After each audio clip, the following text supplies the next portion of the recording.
ini harus dibatasi. Semakin tinggi dia mampu menahan panas, maka biasanya kualitas material itu semakin tinggi dan harganya juga semakin tinggi pula. Jadi ada beberapa pabrikan yang mencoba apa membuat material-material yang tahan terhadap panas, misalnya liner ya, silinder liner kemarin kita sudah belajar, itu ada untuk supaya mampu menahan panas tinggi dibuat dari material yang tahan panas, misalnya keramik ya, yang nggak lazim, tapi harganya juga luar biasa mahal. Dan eh, suatu ilmu apa saja, ilmu teknik, pasti ada kompromi antara eh, eh, kualitas atau kemampuan tinggi dengan dengan harga, dengan nilai keekonomiannya. Jadi misalnya pesawat terbang itu materialnya seringan mungkin, tapi sekuat mungkin dan harganya juga setinggi mungkin kan akhirnya seperti itu.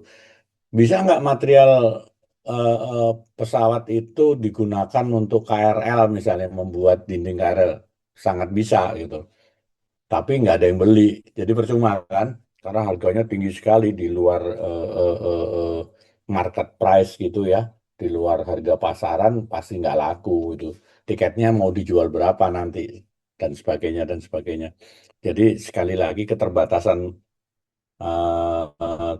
kualitas material ini dibatasi oleh nilai-nilai keekonomiannya juga.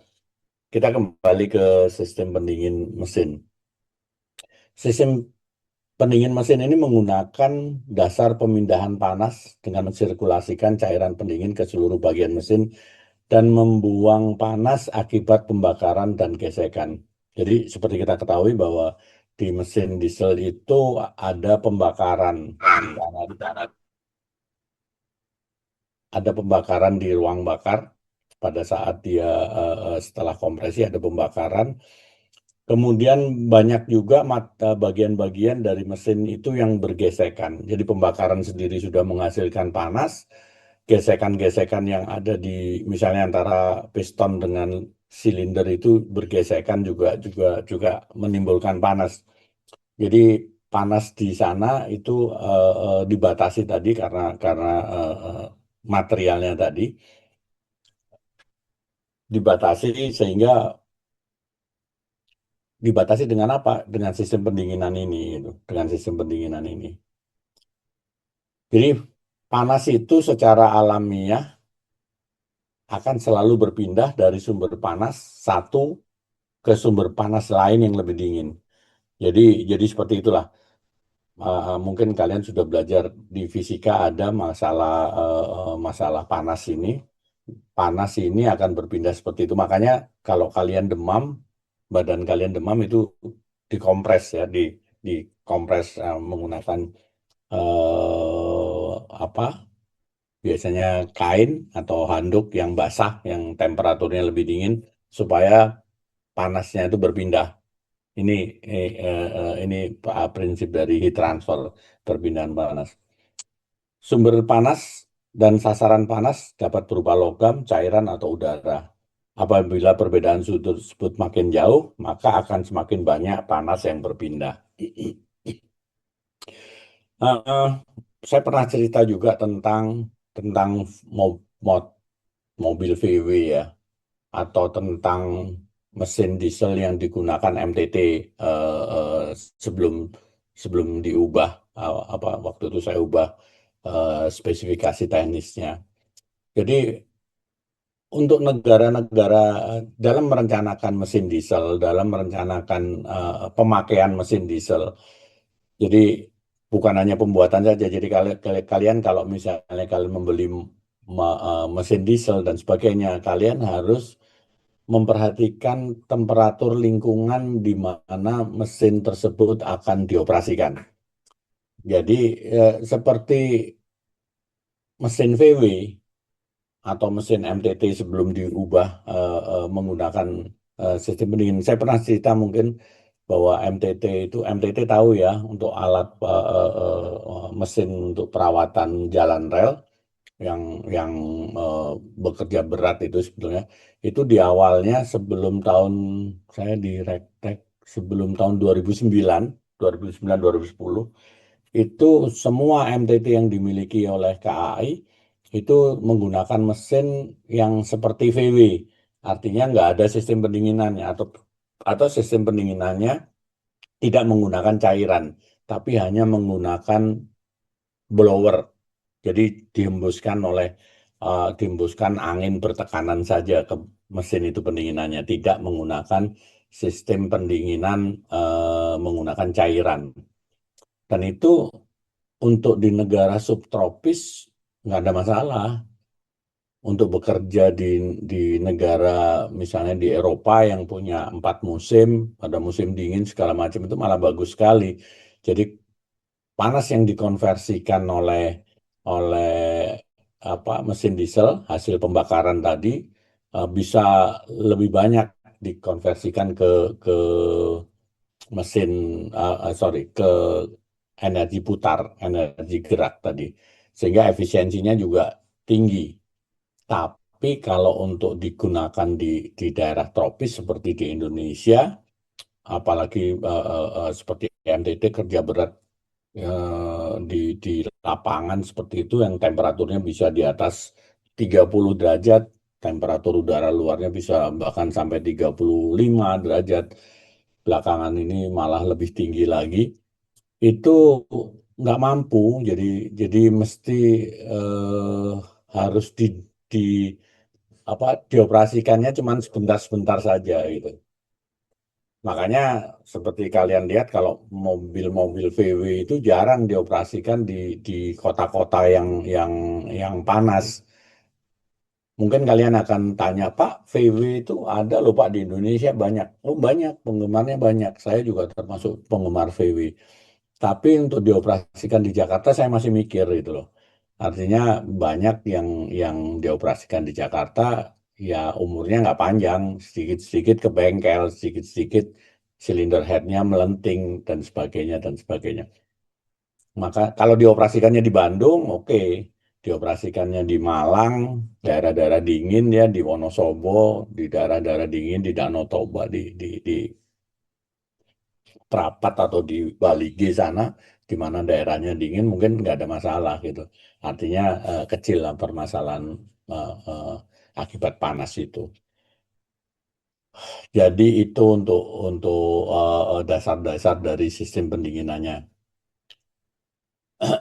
Sistem pendinginan ini bagian-bagian pendingin kemarin juga sudah sepintas saya jelaskan water pump, air cooler, sistem pendinginan yang warna hijau ini yang dialiri oleh pendingin. Jadi di sini ada radiator, radiator dihembuskan angin untuk mendinginkan air yang ada di sini.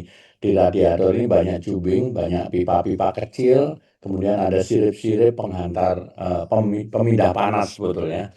Jadi panas itu dilewatkan pipa-pipa yang dilengkapi dengan sirip-sirip, kemudian dihembuskan oleh fan radiator ini supaya lebih dingin, supaya perpindahan panasnya lebih cepat. Kipas angin ini ditambahkan di radiator, umumnya digerakkan oleh tali kipas yang terletak di dekat radiator. Tetapi mesin-mesin yang baru, kipas angin ini biasanya tidak dihubungkan langsung ke mesin melalui tali kipas, tapi sudah menggunakan saat sekarang yang banyak digunakan adalah sudah menggunakan motor listrik, sudah menggunakan motor listrik. Jadi seperti BP atau genset ya, genset yang ada di kereta api itu sudah menggunakan kipas angin digerakkan menggunakan motor listrik, menggunakan motor listrik. Water pump terdiri dari impeller. Jadi di sistem pendinginan ini air disirkulasikan ini menggunakan pompa air pendingin ya, pompa air pendingin atau water pump. Disirkulasikan ini bagaimana bisa bergerak, dia menggunakan pompa pompa pompa pompa air ini nomor satu di sini adalah pompa air. Pompa air menghisap air dari radiator, kemudian menyalurkan ke bagian-bagian mesin yang perlu didinginkan, dan dikembalikan lagi ke radiator, demikian seterusnya bersirkulasi air pendingin ini.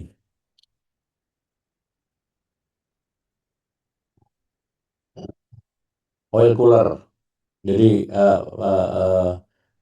selain pendinginan mesin-mesin, pelumas ini juga atau oli atau minyak pelumas ini juga dilakukan pendinginan untuk mesin-mesin besar, biasanya dilengkapi dengan pendingin oli ya atau oil cooler. Jadi minyak pelumas yang bersirkulasi itu kan juga dia terkena panas ya, olinya itu terkena panas. Sedangkan oli itu harus dijaga viskositasnya.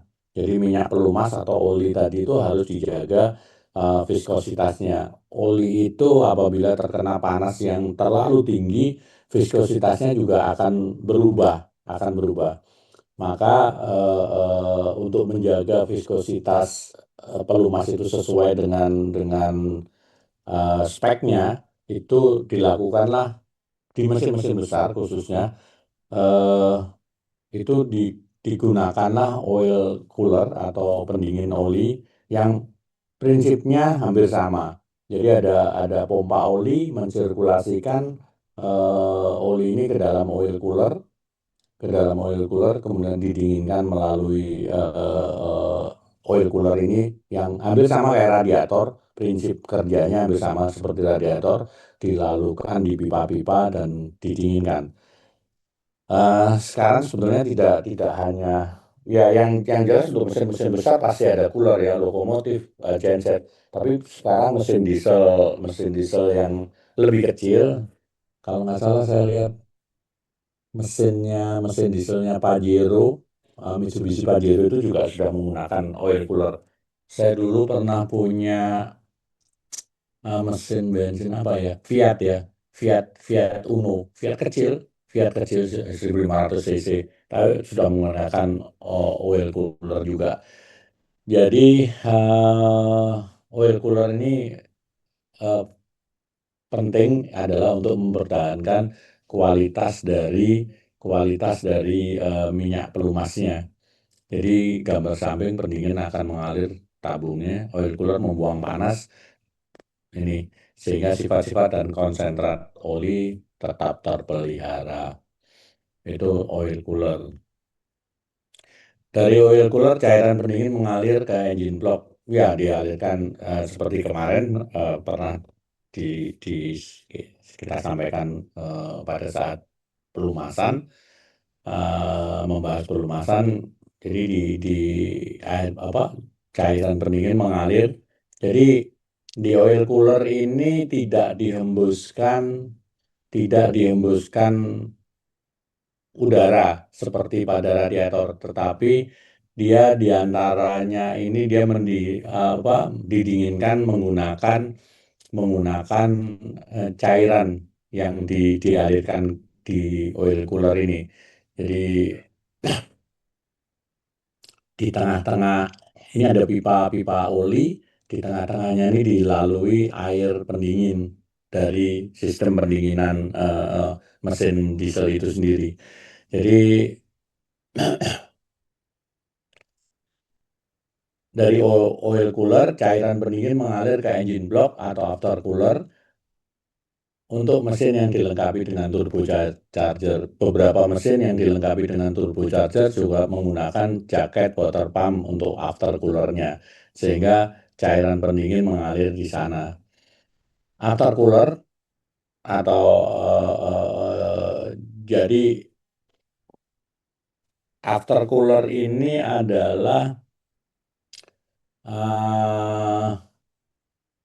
udara yang keluar dari turbo atau sebelum masuk turbo ini udara itu didinginkan dulu karena kalau tidak turbonya temperaturnya akan tinggi sekali, Aftercooler membuang panas dari udara yang masuk pada jaket water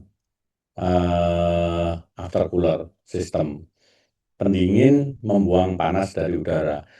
Konstruksi aftercooler seperti radiator dengan tabung-tabung dan sirip-sirip.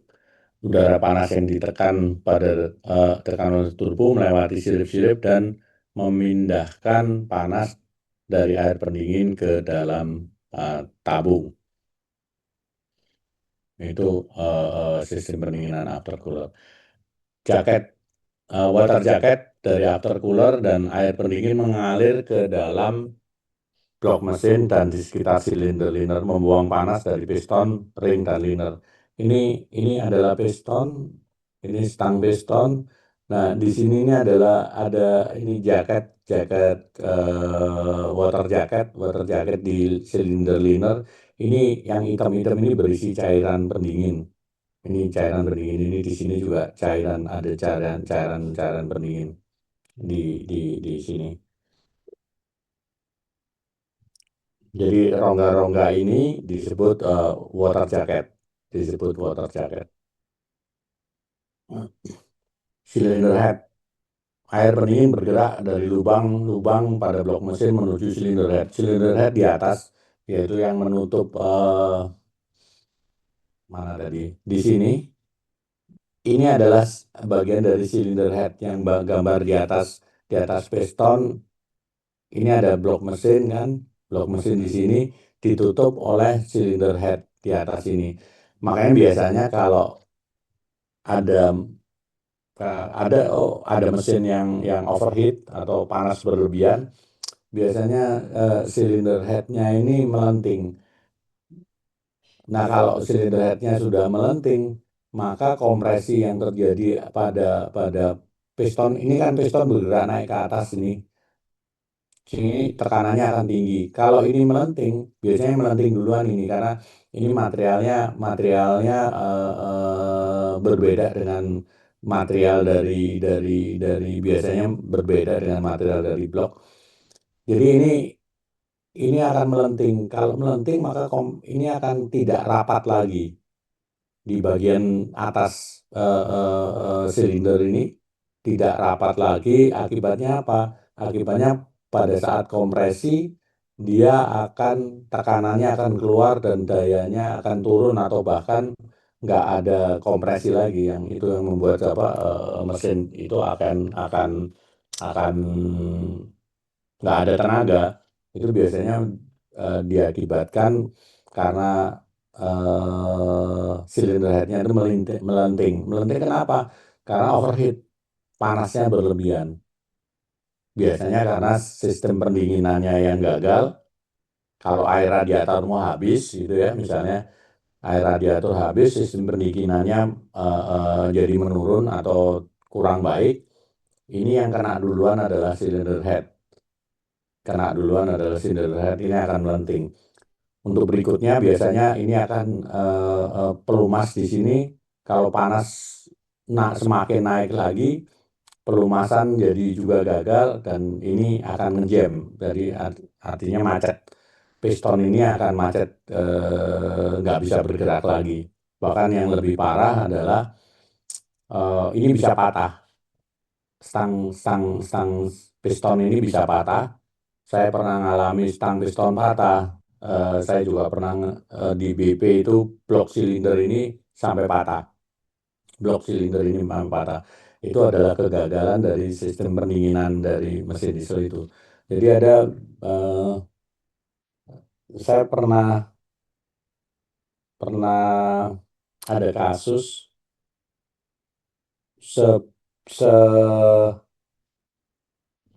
pindah saya dari tahun 2005, saya pindah dari Surabaya.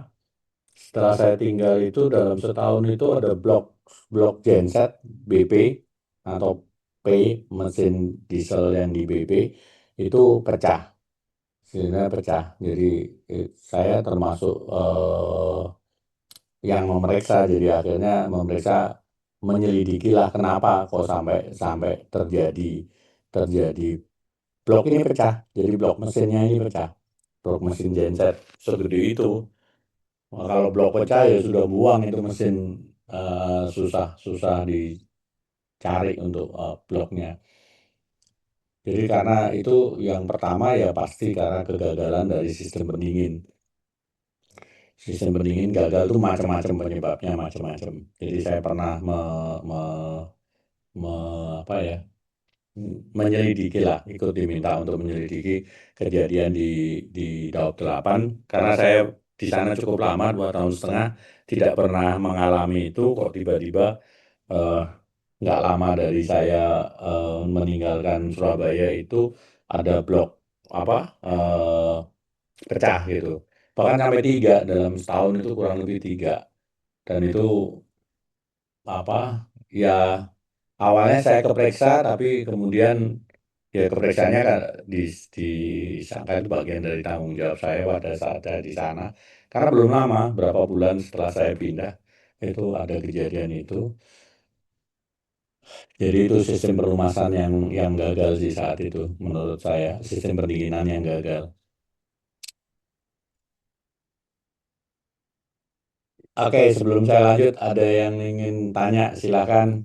Saya sambil minum dulu. Silakan kalau ada yang Silakan Pak, silakan bisa minum dulu Pak.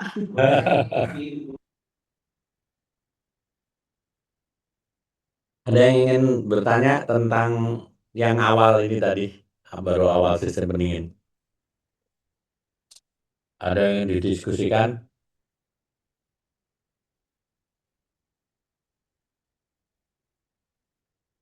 Kalau nggak ada, saya loh yang nanya. Saya pengen tahu aja sih. Sebetulnya saya kecepatan nggak atau Mufida, coba Mufida. Ada yang ingin ditanyakan? Oh, Pak, ada Pak. Ya, silakan. Bentar Pak. Ini pertanyaan buat yang kemarin sih Pak sebenarnya Pak. Nggak apa-apa, nggak apa-apa.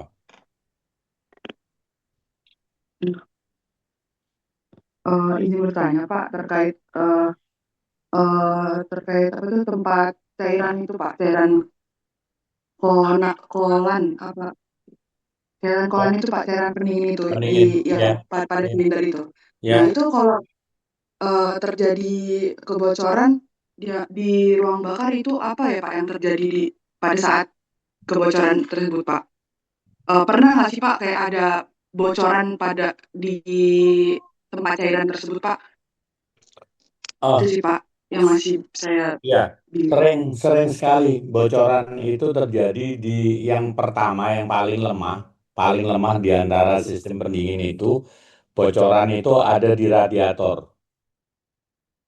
Ada di radiator. Itu paling lemah. Jadi radiator itu adalah titik lemah dari sistem pendingin.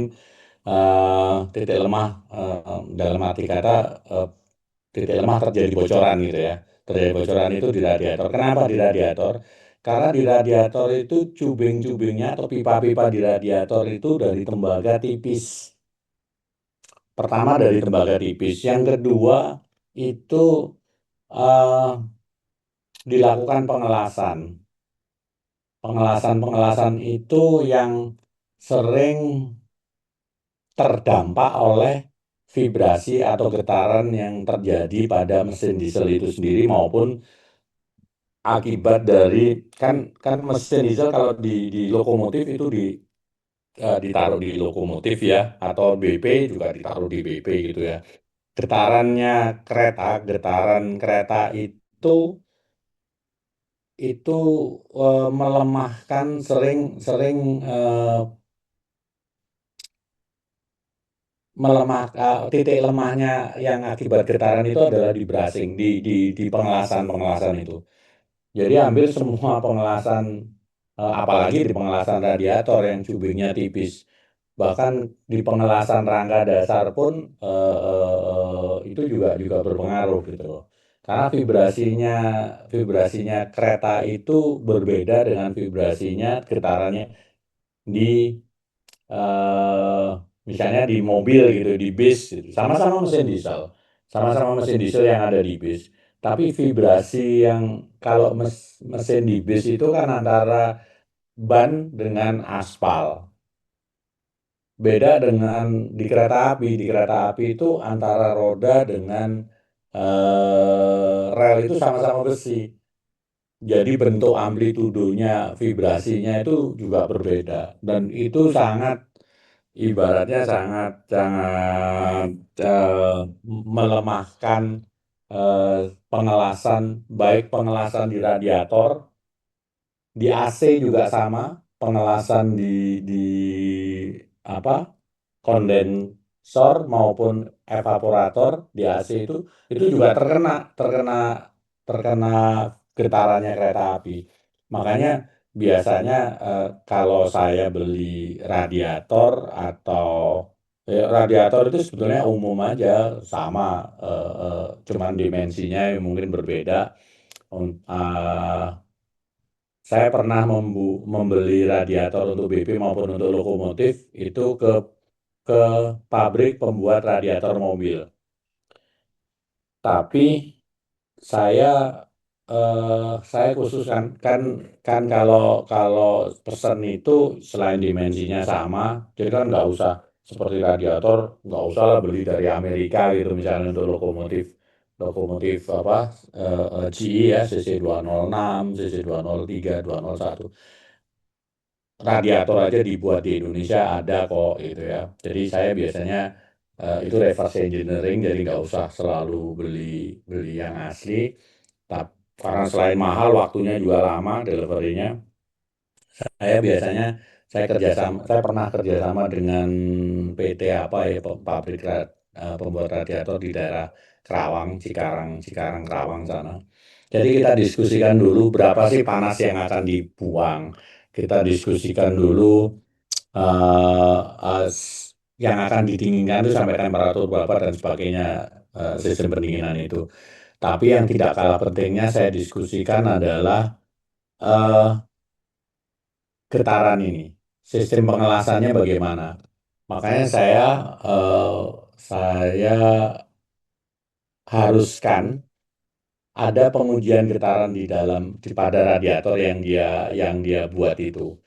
Sehingga gimana Pak apa mengetes mengetes mengetes getaran itu. Karena kalau dites di lokomotif misalnya saya nggak mau. Kalau tiba-tiba bocor, mogok lokomotif itu saya dimarahin orang banyak gitu kan. Jadi waktu itu kita buat, kebetulan orangnya kreatif. Oke, buatkan alat penguji getaran itu. Jadi saya tunjukin karakteristik getarannya itu seperti ini ya, di kereta api itu.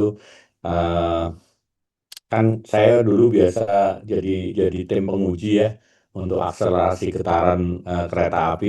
Saya punya data-data tentang getaran, dan itu yang saya apa saya berikan ke pabrik itu untuk membuat alat penguji. Setelah itu alhamdulillah itu berhasil itu. Radiator itu jadi nggak perlu beli beli apa dari originalnya, harganya bisa bisa berlipat dan waktu deliverynya lebih banyak. Jadi yang paling lemah itu Movida itu di radiator. Di after cooler tadi juga seperti itu. Jadi sering bocor. Nah, yang bocoran-bocoran lain ya seperti di pipa-pipa kan ada pipa-pipa karet, ada pipa-pipa itu biasanya bocoran. Dan satu lagi eh penggunaan air pendingin. Kadang-kadang teman-teman, wah itu eh, water coolernya udah pakai air biasa saja. Hati-hati, karena itu akan berdampak karat. Makanya di water cooler yang baik itu adalah yang mencegah water cooler yang dilengkapi dengan atau diberi eh, ramuan ya, di water cooler ini diramu dengan ada anti karatnya juga, pencegahan terjadi karat. Jadi walaupun sama-sama pendingin pakai air biasa juga bisa, tapi biasanya di dalam water cooler yang baik itu eh, eh, sudah dilengkapi anti karat. Jadi kalau kalian motor motor kalian motor kalian apa motor kalian kehabisan air, sebaiknya kamu cari, kan sekarang banyak motor pakai pakai pakai pendinginan air ya.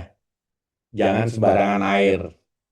Jadi kalau misalnya um, pendinginan, ada radiator kan sekarang motor-motor, baik motor atau mobil, itu eh,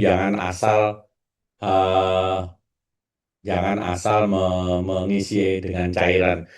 Bahkan ada yang saya lihat, orang bengkel dan sebagainya itu memakai aqua, mau air mineral, mengisi cairan pendingin dengan air mineral.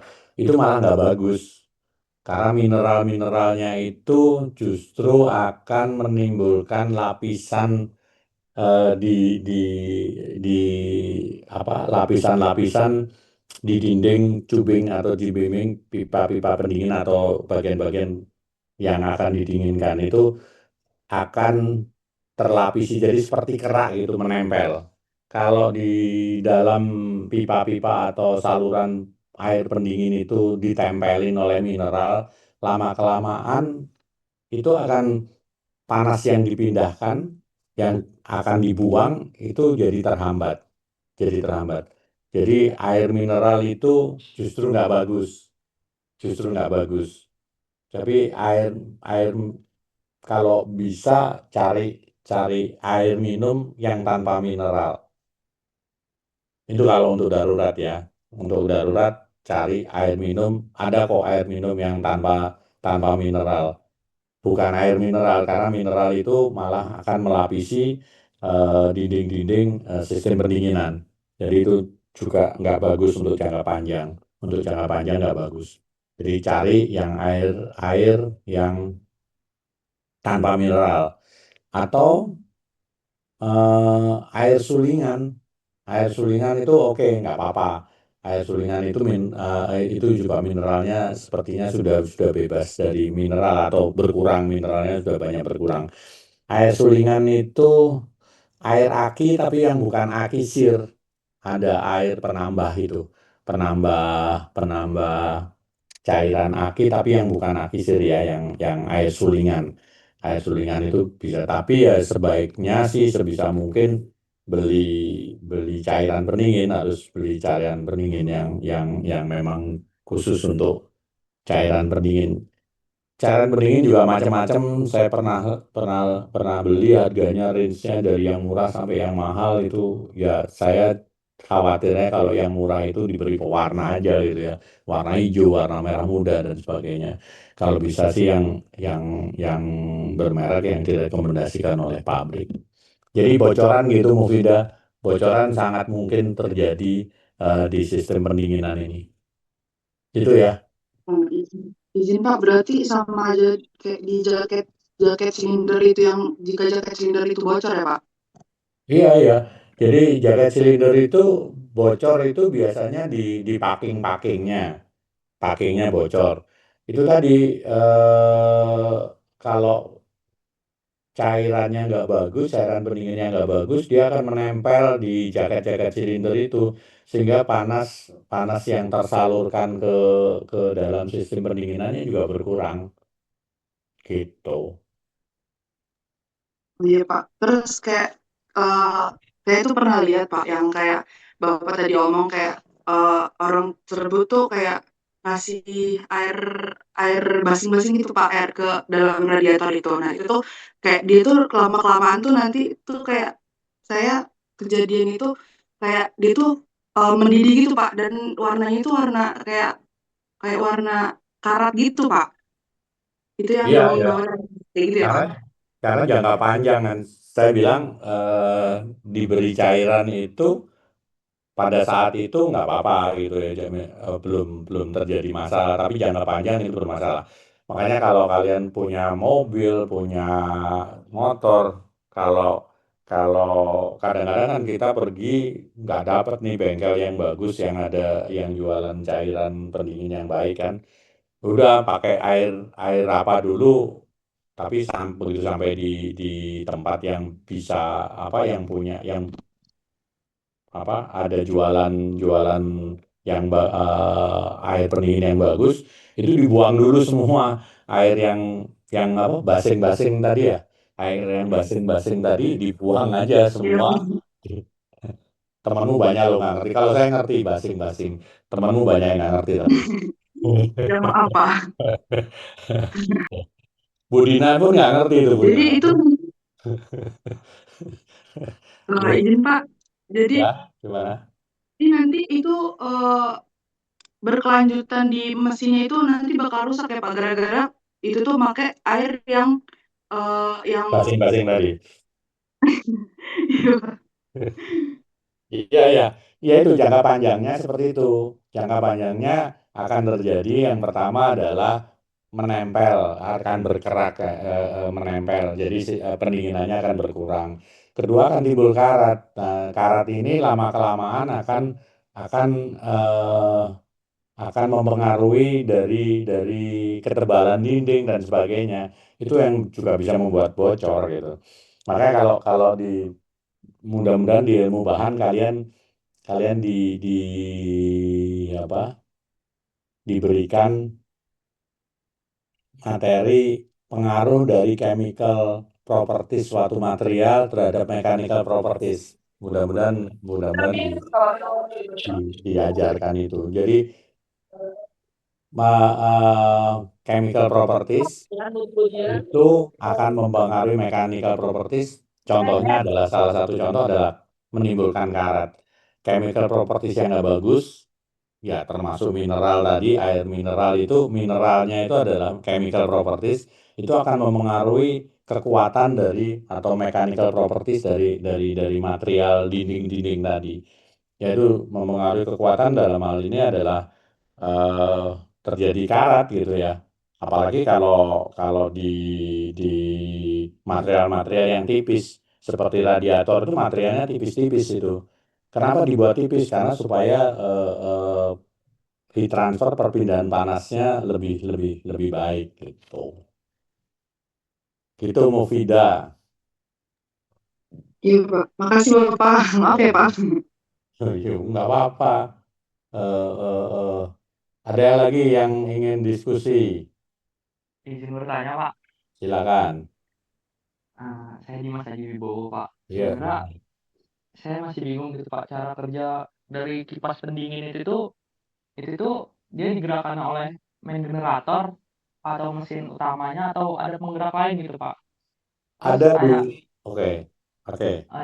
oke, Pak. Terus kayak berpengaruh nggak sih, Pak, terhadap konsumsi bahan bakar gitu, Pak, kalau misalnya digerakin dari main generator gitu, Pak. Soalnya saya pernah lihat blueprint-nya CC205 itu kayak aduh kayak gitu loh, Pak. CC205 pakai apa? Digerakkan generator. Digerakkan apa? Eh, di sini nggak ada bacaannya sih Pak, tapi dia pakai kipas pendingin 48 derajat gitu Pak. Iya. Kipas pendingin itu pakai pakai motor listrik tentunya. Kalau di lokomotif itu karena kan radiatornya di samping ya. Lok CC205 itu radiatornya kan di samping kan Dimas? Iya Pak, Ya. Jadi dia jadi gini, mendingin. dia pakai motor listrik Dimas. Penggeraknya itu motor listrik. Motor listrik digerakkan listrik dari generator. Ya. Jadi kalau pertanyaanmu adalah apa mengurangi daya dari mesin? Pasti, tentunya pasti. Semua beban yang apa? Semua beban yang membebani mesin itu pasti akan mengurangi daya dari mesin itu sendiri. Bahan bakar gimana? Ya pasti berpengaruh. Tapi semua kan sudah diperhitungkan. Semua sudah diperhitungkan. Daya mesin itu berapa? Misalnya 2000 berapa? 2000 berapa sih CC205 yang baru nih, Dimas? Oh, CC-nya berapa? HP-nya berapa? Dayanya 2200 atau 2500 HP mungkin ya. 2200 Pak. 2250 lah. Oke. Jadi itu sudah diperhitungkan untuk auxiliary, untuk alat-alat bantu. Alat-alat bantu diantaranya adalah adalah apa motor motor radiator, alat-alat bantu itu seperti itu ya. Atau mungkin untuk penggerak kompresor. Kompresor kan juga pakai pakai apa mungkin pakai motor listrik atau mungkin di kompresor juga bisa pakai apa tali kipas digerakkan langsung oleh putaran mesin itu juga bisa dan itu beban-beban itu sudah diperhitungkan sehingga net atau daya yang digunakan sebagai penggerak itu adalah daya mesin keseluruhan total yang 2.200 tadi 59 2.200 itu dikurangi dengan daya yang digunakan atau diperlukan untuk alat-alat bantu. Alat-alat bantu atau auxiliary tadi apa saja? Di antaranya adalah untuk menggerakkan motor radiator, untuk menggerakkan motor kompresor, untuk menggerakkan macam-macam ya, auxiliary-nya apa saja di dalam mesin tersebut. Gitu ya, Dimas. Oh, jadi izin Pak, jadi tenaga di 2.500 sampai 2.200 itu dibagi-bagi lagi gitu ya Pak? Bukan dibagi-bagi, dikurangi ya, dikurangi. Jadi tidak semua digunakan untuk sebagai apa penggerak lokomotif atau penarik rangkaian itu tidak. Jadi akan ada porsi-porsi, tapi itu pasti diperhitungkan. Jadi net net dari daya yang digunakan itu berapa? Itu dikurangi di apa untuk alat-alat bantu tadi atau auxiliary tadi. Gitu ya. Baik Pak, terima kasih Pak. Jadi itu biasanya digerakkan pakai motor listrik. Jadi bahkan sekarang mobil-mobil pun sudah banyak menggunakan eh, motor listrik untuk menggerakkan kipas radiator itu atau fan radiator itu sudah pakai motor listrik. Kalau yang mobil-mobil lama seperti Isuzu Panther yang lama itu masih menggunakan fan-nya itu digerakkan oleh putaran mesin. Jadi dikopel langsung menggunakan putaran mesin. Apa sih keuntungannya sekarang mobil-mobil modern ini digerakkannya eh, pakai motor listrik fan itu. Karena kalau terutama di mobil ya, yang RPM-nya naik turun, mobil itu kan RPM-nya naik turun ya, RPM-nya atau putarannya nggak fix ya.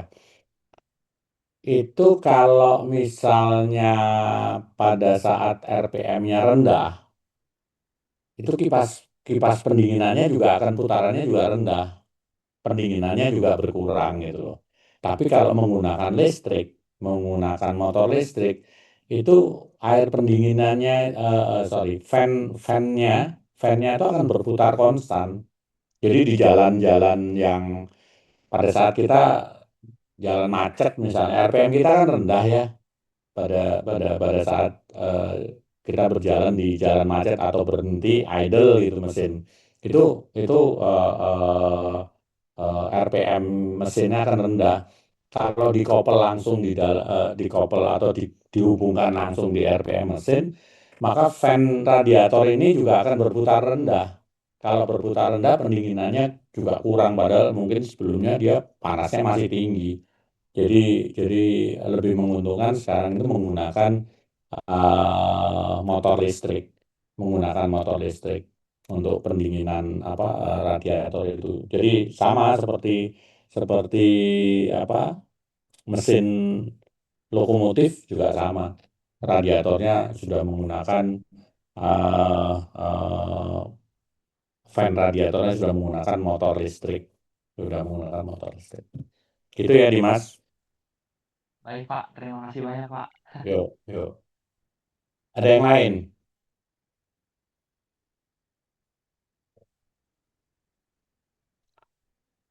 Boleh dong saya yang nanya kalau gitu gantian.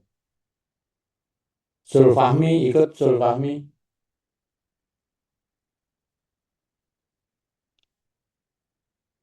Sulfahmi ikut kuliah. atau store nama saja.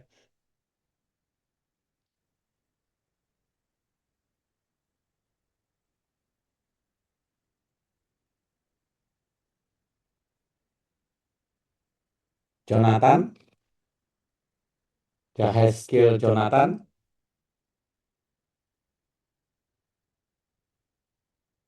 ngikutin kuliah.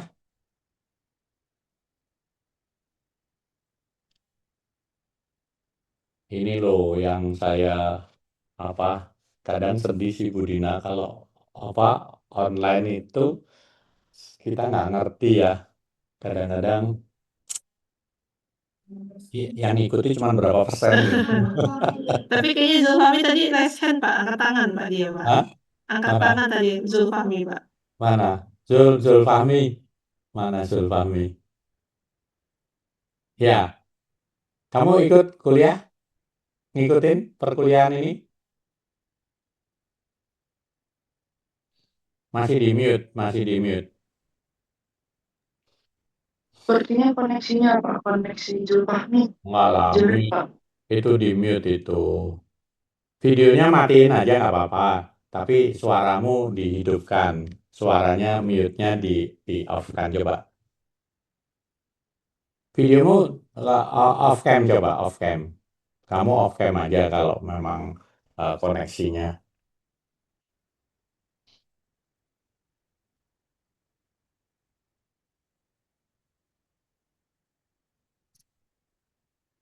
Audionya di mute-nya coba dilepas. Katanya mic-nya error, Pak. Itu ya. Makanya saya saya tuh senang sekali kalau bisa offline itu saya bisa tahu itu di di jidatnya anak-anak itu ada PIDS-nya, Public Information Display. Ya, jadi saya tahu mana yang ngikutin bener, mana yang ada gitu bisa terlihat dari PIDS di jidatnya anak-anak.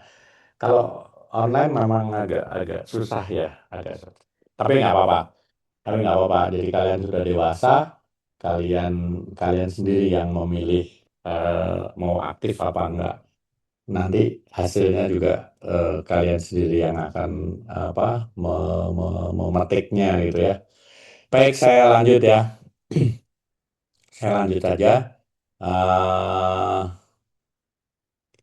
Tadi cylinder head sudah, regulator housing atau rumah regulator. Apabila air pendingin meninggalkan cylinder head, air pendingin masuk ke dalam termostat atau regulator housing. Pengatur suhu dipasang di rumah regulator ini. Jadi di mesin ini biasanya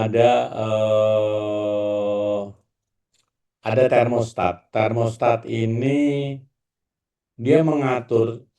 Tadi kan saya di awal saya bilang bahwa sistem pendinginan ini sebetulnya merugikan. Untuk mesin itu sendiri merugikan. Yang pertama tadi pertanyaan Dimas. Sistem pendingin pakai motor listrik radiator yang digerakkan oleh motor generator, berarti dayanya berkurang dong Pak. Iya, itu rugi satu. Tadi yang rugi dua adalah panas itu tidak seluruhnya dikonversi menjadi gerak. Karena didinginkan, panas itu dibuang ke pendinginan. Sehingga panas hasil pembakaran itu tidak 100% digunakan menghasilkan daya gerak tadi karena ada pendinginan. Nah, untuk menghindari itu biasanya khususnya di negara-negara 4 musim ya, di negara-negara subtropis. Kalian tahu kan mesin-mesin ini biasanya dibuat seperti lokomotif CC205, mesin dieselnya GE itu dibuat di Amerika. Atau mesinnya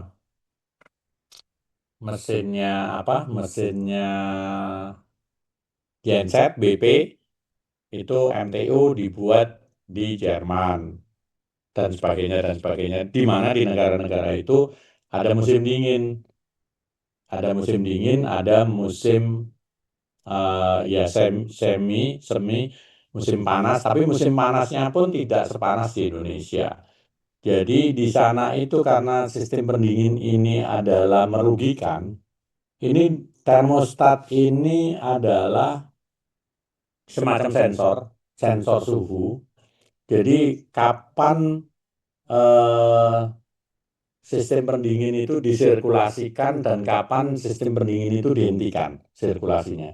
Jadi pada saat cuaca dingin, misalnya musim dingin di sana kan bisa sampai minus ya, sampai minus berapa derajat segala macam itu. Sistem pendingin ini tidak diperlukan gitu. Maka sirkulasinya dihentikan. Jadi termostat ini adalah sensor, semacam sensor, dia diatur di suhu tertentu. Sistem pendingin ini tidak disirkulasikan ke dalam mesin, dia stop mati, dimatikan. Artinya dia bisa mematikan pompa pendingin. Tadi ada water pump, pompa air pendingin itu dimatikan dengan menggunakan termostat. Itu fungsinya termostat. Di Indonesia bagaimana, Pak? Di Indonesia karena di sini relatif panas sepanjang tahun, sebetulnya termostat ini nggak diperlukan gitu. Saya pernah punya pengalaman pribadi, mobil saya waktu itu kebetulan di Palembang lagi ya, dioperasikan di Palembang, panasnya tinggi ya, mungkin lebih panas mungkin ya dari Lampung.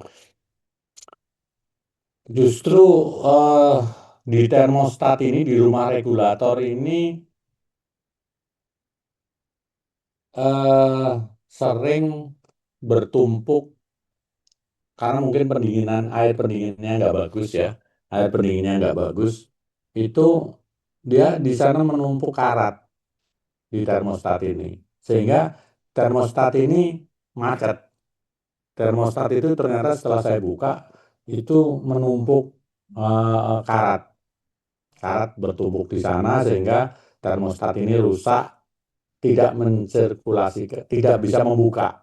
Jadi dia kalau begitu rusak dia tertutup sehingga sirkulasi air pendingin ini berhenti. Padahal di udara panas seperti di Palembang itu sangat membutuhkan pendinginan.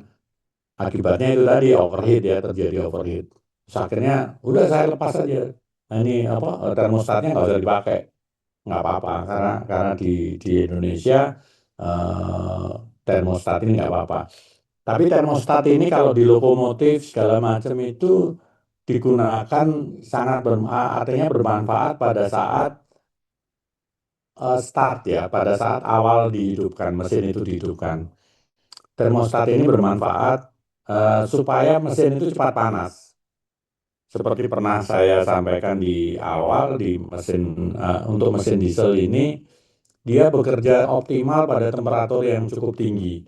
Karena apa? Karena bahan bakarnya, solar sendiri, karakteristik atau sifat dari solar itu, dia akan terbakar dengan sendirinya pada tekanan dan temperatur yang tinggi. Jadi, termostat ini kalau untuk di lokomotif itu sangat penting itu pada saat dihidupkan. Jadi pada saat mesin dihidupkan, sirkulasi air pendingin itu dihentikan. Jadi air pendingin itu tidak bersirkulasi. Fungsinya apa? Pada saat start kan semuanya masih dingin ya. Jadi pemanasan awalnya itu jadi lebih cepat. Jadi tidak memerlukan waktu yang lama. Setelah panasnya cukup, maka termostat ini akan membuka dengan sendirinya. Jadi kalau tadi saya lepas tadi mesin saya karena mesin kecil, mesin Suzuki Carry ya waktu itu saya lepas aja nggak apa-apa karena pendinginannya dan itu mesin bensin ya, karakteristik bahan bakarnya Pertalite atau Pertamax atau kalau dulu premium, itu dia tidak terlalu memerlukan temperatur yang tinggi, temperatur dan tekanan yang tinggi untuk terbakar karena dia menggunakan busi. Tapi kalau untuk mesin diesel, termostat ini sangat bermanfaat, khususnya di awal start,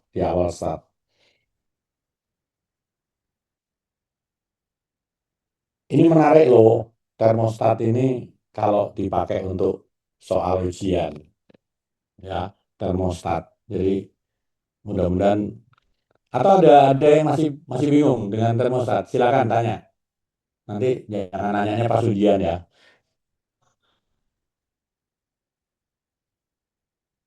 Ada yang masih bingung, kenapa termostat itu penting untuk di mesin diesel, khususnya di lokomotif, untuk mesin-mesin yang besar, mesin-mesin diesel yang besar itu penting. Kenapa nggak terlalu penting di mesin-mesin kecil yang mesin bensin yang dioperasikan di Indonesia? Ada yang nanya, ada yang masih belum paham tentang termostat. Pak, Siapa? izin Pak. Yuk. Apa suara saya terdengar Pak? Iya, terdengar. Sebelumnya izin saya off cam karena sinyal saya kurang stabil Iya, Pak. nggak apa-apa, Saya Nova ya? dari Rimba Pak. Hah? Rimba. Ya, oke, silakan. Siapa Saya namanya? masih penasaran Pak. Rimba Dika Pak. Ya, Rimba. Saya masih penasaran Pak, itu karatnya itu gara-gara air atau udara yang masuk atau karena apa? Kenapa? Yang karat menumpuk itu karena air atau udara yang masuk?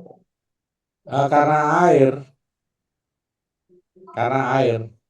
Jadi jenis itu tadi, makanya kalau air pendingin itu, yang air pendingin yang baik itu sudah ada ramuan untuk mencegah terjadi karat. Tapi kalau air biasa itu tidak ada pencegahan karatnya, sehingga itu lambat laun akan mengakibatkan karat. Tapi hati-hati, saya juga pernah kejebak, biasanya pakai air biasa, itu kan sekali lagi saya sampaikan bahwa tadi di depan saya sampaikan akan melapisi dinding-dinding baik di radiator maupun di water jacket, itu akan dilapisin oleh karat ya kalau air pendingin nggak bagus. Karena saya udah lama nggak pakai air pendingin yang bagus, saya pakai air biasa dulu karena saya belum ngerti. Kemudian setelah baca-baca, setelah diberi pemahaman, akhirnya saya buang semua air biasa tadi saya ganti dengan air pendingin yang bermerek. Ternyata malah bocor semua. Karena air pendingin yang bagus itu tadi sudah ada ramuan yang anti karatnya. Jadi dia mengelupas membersihkan karat-karat yang tertempel itu, dan untuk bagian-bagian yang tipis terutama di radiator jadi banyak bocor gitu. Jadi akhirnya itu jadi bocor. Jadi sebaiknya kalau sudah motor kalian atau mobil kalian biasa pakai air biasa, kemudian kalian mau pakai merek Preston misalnya gitu, dibuang semua, diganti Preston, tapi setelah beberapa hari air Prestonnya pun dibuang lagi, baru diisi air yang baru, air yang air pendingin yang baik. Tapi dibilas dulu. Gitu ya, Rimba. Baik, terima kasih Pak. Ada yang lain?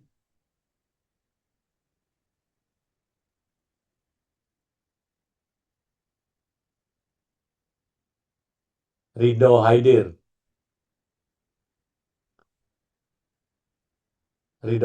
ikut?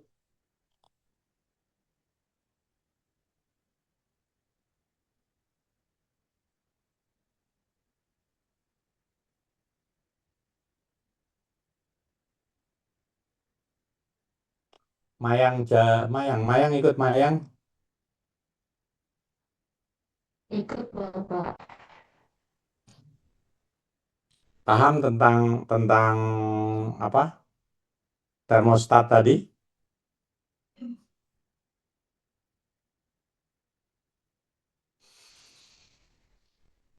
Penjelasan tentang termostat yang ada di regulator housing.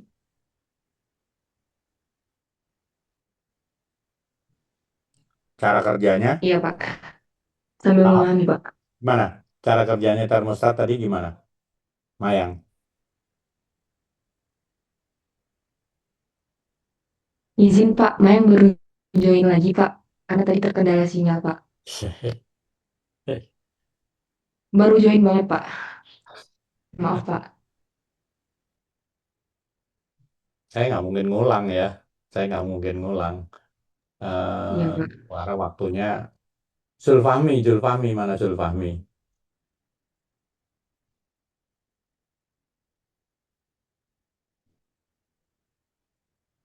Ya, terkendala sinyal juga. Zulfahmi. Izin Bapak, katanya Zulfahmi tadi mic-nya nggak bisa digunain Pak. Oh, Katanya nggak bisa dari ya? laptopnya itu Oke. error Pak.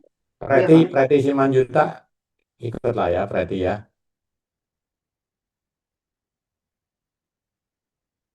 Iya Pak. Ikut Pak. Jadi gimana tentang termostat tadi, Preti? Izin menjawab Pak. Hmm. Kalau tadi itu fungsi termostat itu agar mesin cepat panas. Lalu Bukan yang fungsi apa cara kerjanya dulu, cara kerjanya. yang saya catat tadi itu Pak, termostat itu penting untuk low cost, sangat penting apalagi pada saat mesin mulai dihidupkan. Pada saat itu sistem pendinginan akan dimatikan agar mempercepat mesin panas. Setelah mesinnya panasnya telah mencukupi, maka termostat akan membuka sendiri gitu Pak. Ya, bagus. Kamu nyatat ya? Iya Pak. Bagus. Jadi saya sering banyak bingung juga kalau di perkuliahan baik online maupun offline itu nggak ada yang nyatat gitu loh. Hanya mengandalkan materi ini, padahal materi ini kan hanya untuk buka permasalahan yang lebih seperti ini tadi. Termostat nggak ada kan, kalau kayak Preti tadi nyatet dia paham gitu. Kalau yang nggak nyatet hanya cuma dengerin aja, saya nggak yakin bahwa Mungkin mungkin udah paham Pak. Jadi paham nggak perlu nyatat. jadi jadi ya banyak di perkuliahan apapun lah, mungkin bukan hanya saya saja ya. Itu banyak hal-hal yang ada di luar dari materi ini dan apa biasanya yang seperti itu apa bukan hanya untuk kepentingan ujian saja, tapi untuk pemahaman kamu selanjutnya, karena sistem pendinginan mesin ini dipakai oleh hampir semua orang gitu loh ya. Jadi kalian pakai motor pun ada sistem pendinginan, kalian pakai mobil pun ada sistem pendinginan. Tidak hanya untuk pelajaran tidak hanya untuk pelajaran kuliah di prodi kereta api saja, di keseharian kalian pun ini akan sangat bermanfaat kalau kalian mengikuti itu. Oke, di sini selanjutnya ini 10.59. Ada temperatur regulator atau pengatur suhu. Ini bekerja untuk menjaga suhu kerja mesin. Kadang regulator mengalirkan air pendingin melalui radiator. Kadang-kadang ke pipa bypass untuk kembali ke water pump. Bila mesin dingin, regulator akan menutup. Ya, regulator yang ini ya, yang termostat ini sebetulnya. Temperatur regulator ini adalah termostat tadi. Bila mesin dingin, regulator akan menutup. Air pendingin akan mengalir kembali ke water pump tanpa melalui radiator, tapi melalui pipa bypass. Jadi temperatur regulator ini adalah nama lain dari termostat. Ya, termostat di dalamnya itu ada sensor temperatur. Hal ini akan membantu mempercepat saat memanaskan mesin. Bila mesin mulai panas, suhu air pendingin mulai naik sampai mencapai suhu pembukaan. Bila regulator membuka lebih lebar, akan lebih banyak lagi air yang menuju radiator. Jadi sensor pendingin itu macam-macam sistem kerjanya. Ada yang pakai semacam lilin ya, dia temperatur berapa dia mencair akan menggerakkan pegas dan sebagainya. Saya beberapa kali saya lihat itu. Kemudian itu termostat atau regulator ya tadi, temperatur regulator. Ini radiator sekarang. Bila regulator membuka, air pendingin mengalir melalui pipa dan selang ke bagian atas radiator yang telah mengambil panas mesin. Di dalam radiator situasinya dibalik. Air pendingin melepaskan panas ke atmosfer, artinya dibuang ya, ada perpindahan panas di sana. Di dalam air radiator, air mengalir dari atas ke bawah. Tabung dan sirip-sirip bekerja sama membuang radiator. Jadi tabung atau pipa-pipa kecil dan sirip-siripnya bekerja sama membuang panas. Jadi ini biasanya tabung atau cubing yang diberi sirip-sirip itu supaya mengalirkan memindahkan panas lebih cepat. Radiator biasanya dipasang di mana udara paling banyak dan pembuangan panas paling baik. Makanya sering kalau mobil radiatornya di depan gitu ya, di panas. Tapi kalau lokomotif itu ada di samping, kadang ada juga di atas gitu. Ada di atas. Tergantung desainnya lah. Tutup radiator. Nah, ini tutup radiator. Tutup radiator akan menentukan besarnya tekanan sistem pendingin selama mesin bekerja. Sistem pendingin bertekanan membantu mencegah air radiator mendidih pada tempat operasi yang lebih tinggi. Bila kita berada di tempat yang lebih tinggi, titik didih akan turun. Bila sistem pendingin tidak bertekanan, maka air pendingin cepat mendidih sehingga mempercepat terjadinya overheat. Jadi untuk daerah-daerah yang ini tempat operasi lebih tinggi, artinya tempat operasi lebih tinggi biasanya suhu udara akan rendah ya, dan tekanan udara makin rendah juga. Jadi di suhu di daerah-daerah tinggi atau daerah-daerah subtropis itu tutup radiator ini akan menentukan berapa besar tekanan sistem pendingin ini selama mesin bekerja itu. Jadi tutup radiator ini juga vital gitu ya. Dia biasanya ada lubang kecil, juga tidak boleh dibuka pada saat radiator masih panas karena dia akan karena akibat sirkulasi itu tekanan di dalam radiator itu biasanya tekanannya jadi lebih rendah dari tekanan atmosfer. Maka kalau pada saat temperaturnya masih tinggi, bila tutup radiator kamu buka ya, itu air akan menyembur ke luar dalam kondisi air panas ya. Jadi itu makanya akan membahayakan. Sehingga kalau membuka tutup radiator ini harus dalam kondisi temperatur sudah lebih rendah. Sekarang fan atau kipas radiator. Pemindahan panas melalui radiator menggunakan bantuan kipas atau fan untuk menambah aliran udara saat melewati tabung atau cubing tadi dan sirip radiator. Jadi itu tadi panasnya dihembuskan dengan bantuan fan kipas radiator yang tadi ditanyakan oleh Dimas, digerakkan oleh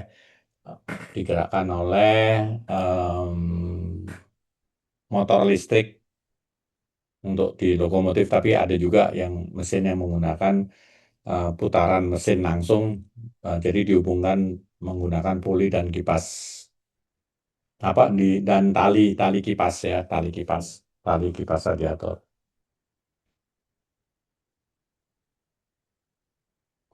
Cylinder head.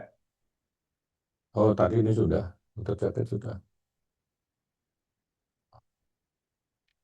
Ada dua tipe fan, yaitu hisap atau suction yang menarik udara dari radiator, dan ada tipe tiup. Jadi jangan sampai kebalik memasang arah fan ini, karena fan ini kalau dia menghisap panas, kalau misalnya mesinnya seperti inilah, mesin seperti ini. Kalau kita memasangnya kebalik, jadi arah panahnya ke dalam, apa yang terjadi?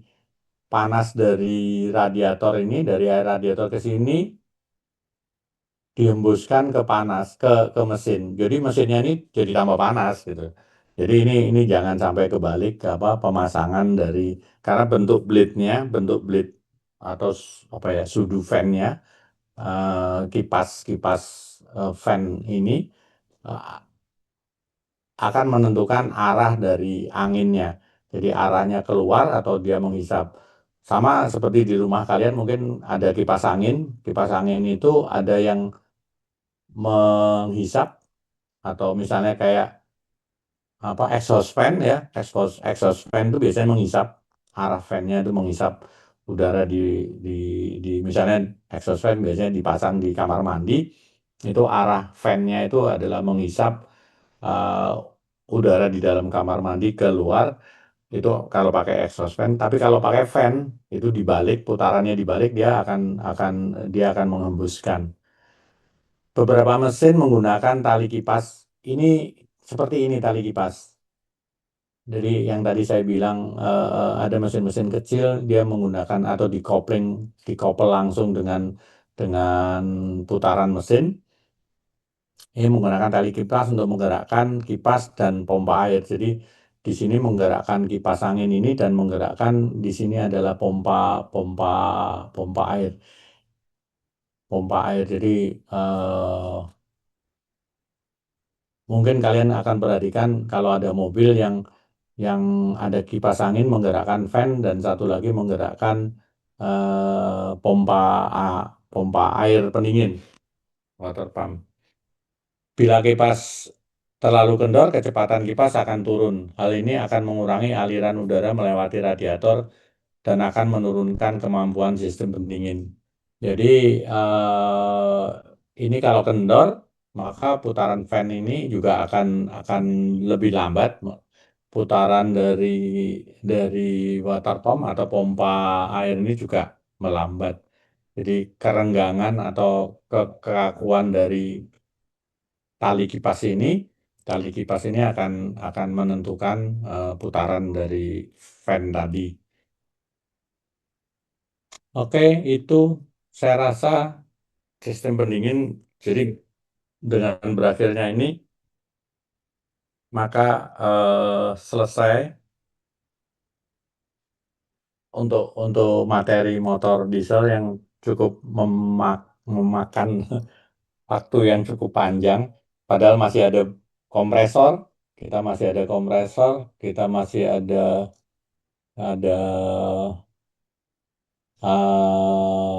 selain kompresor, ada AC, ada baterai kalau sempat. Nanti ada baterai, teknologi baterai. Masih ada tiga materi lagi, Bu Dina, di ini. Iya, Pak. Baik, mudah-mudahan keburu sih. Amin. Ini masuk minggu ke-10, Pak. Jadi mungkin masih ada 11, 12, 13, 14, 15, Pak. Masih ada 5 minggu. Masih ada 5 lagi. Masih ada 5, Pak. Oke, mudah-mudahan keburu lah. Amin, Pak. Dan tahun depan Bu Dina ya, semua ya. Mungkin kita boleh, Pak, setengah-setengah mungkin ya. Karena saya juga kalau mungkin semuanya gitu ya, karena kalau masih butuh Pak Haji gitu Pak. Mungkin saya Kenapa? nanti saya sebelum UTS atau saya sudah UTS gitu Pak, biasa Pak. Enggak, atau per materi aja, materi Oh boleh. materi ibu apa, Oh boleh boleh jangan Pak, waktu nanti lah. nanti Jangan kita waktu. bakal bahas Pak untuk Oke. tahun berikutnya. Iyalah, kan apa sudah ada Bu Dina, nanti mudah-mudahan ada ini dosennya yang baru-baru banyak sipil semua ya Bu ya. Iya Pak, makanya Hmm. masih saya sendiri Pak yang sarana Pak. Saya itu kepengennya berangsur-angsur. Ini nggak terasa sudah 5 tahun loh Bu. Iya Pak, Saya di Tera. kemarin itu kan bukaan juga Pak, lowongan formasi CPNS untuk teknik mesin Pak, nggak ada yang daftar Pak.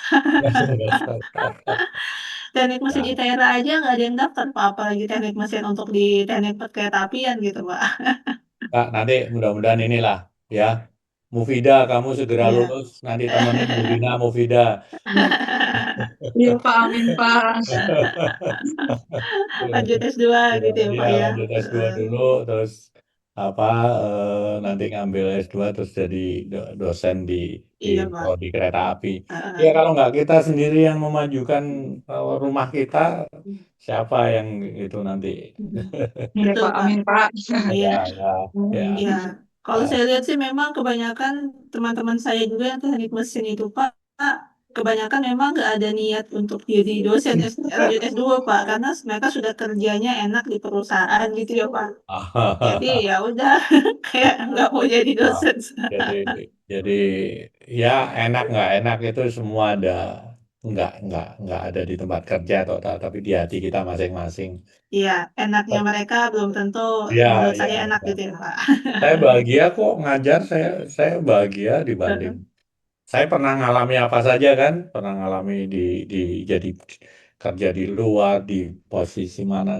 Tapi orang banyak bingung, lu gaji lu berapa sih di ITERA di apa nggak ngajar. Tapi saya seneng kok. Ya, ya, Ya, jadi itu yang nggak terbeli ya, betul kebahagiaan itu Pak. nggak terbeli lah. Iya, Ya, hitungannya juga amal jariah ya Pak kita. ya, ya, ya, ya. Eh, ya mungkin siapa tahu dari ilmunya Pak Haji ada yang nanti ada di bos ya, wah itu amal jariahnya Tapi besar. ya saya jadi apapun saya ngajar loh. Betul Pak, betul, Sampai betul. saya di diklat ya. Saya di kantor kan sampai saya jadi direksi pun saya masih ngajar di diklat loh. Saya masih apa bukan diminta, saya menawarkan diri. Saya bersedia ngajar mata pelajaran ini di diklat. Saya udah di Inka, saya masih ngajar di diklatnya KAI di Iya Pak. Bekasi itu saya masih ngajar tentang apa PLH tentang apa. Ya memang passion sih ya masalahnya kalau nggak ada Betul, passion ya nggak betul, bisa betul Pak. menikmati pasti. Iya, baik Pak. Gitu, Siap. makasih Bu Terima Dina, kasih banyak terima Pak kasih Haji. semua perhatiannya. Ya, Mudah-mudahan ada manfaatnya. amin. Makasih ya. Terima kasih banyak Pak Haji. Selamat Ya. istirahat menunaikan sholat Jumat ya Pak ya. Ya, makasih semuanya. Baik, terima kasih banyak Pak Assalamualaikum. Haji. Ya. Kita tutup. Baik, teman-teman jangan lupa ya untuk bisa scan barcode di chat untuk presensi hari ini. Jadi hari ini saya tutup. Terima kasih banyak semua teman-teman. Kita 2:30 ada ketemu lagi kelas ya. Oke. Iya Bu. 2:30 Iya, ada Bu. ketemu lagi kelas. Baik, Bu. Semangat hari ini kalian full.